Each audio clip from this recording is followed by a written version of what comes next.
Hello and happy Friday. This week we're down to number 3 in our top 10 stories for a life of faith according to the kids of Lake Norman Baptist. And it's going to get good from here. So if you are somebody who likes to know what's going on, this story is for you.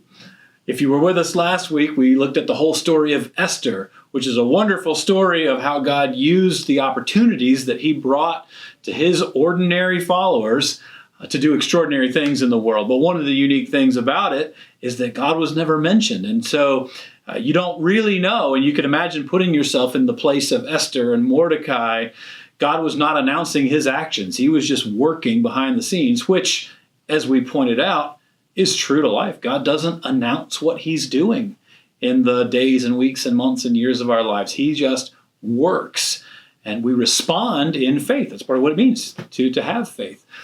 But this week we're coming to a story where in this story, God says beforehand exactly what he's going to do, and then he goes about doing it.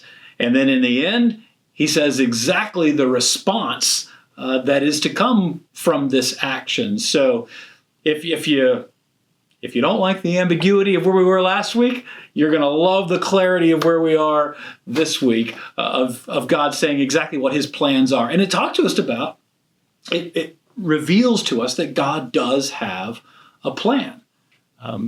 Just like Esther and others, it may be a mystery to us, and we learn his plan as it unfolds. But one of the things we can know about God is that even if we can't see the plan, he has a plan.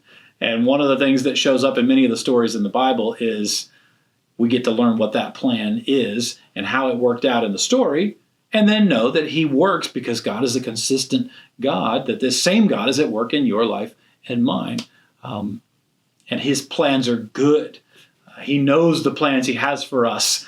We find in the prophet Jeremiah, and their plans for good, to prosper you, to give you a hope and a future. And so we learn about God's plans in this story. And this story is referenced throughout the Bible, maybe more than any other single story. So there's a clue for you about how God works and how we are invited to respond to it. So number 3, excited about being here this weekend. I hope you'll join us either in person. Hope you'll join us in person. But if not in person, join us in line. Count down the stories with us. If you haven't checked out the podcast, every week we've been talking about more details of these stories in the podcast, more things you might have missed. So excited to have you with us on this journey. Excited to count down number 3 this weekend. But until then, have a great weekend, and I hope to see you soon.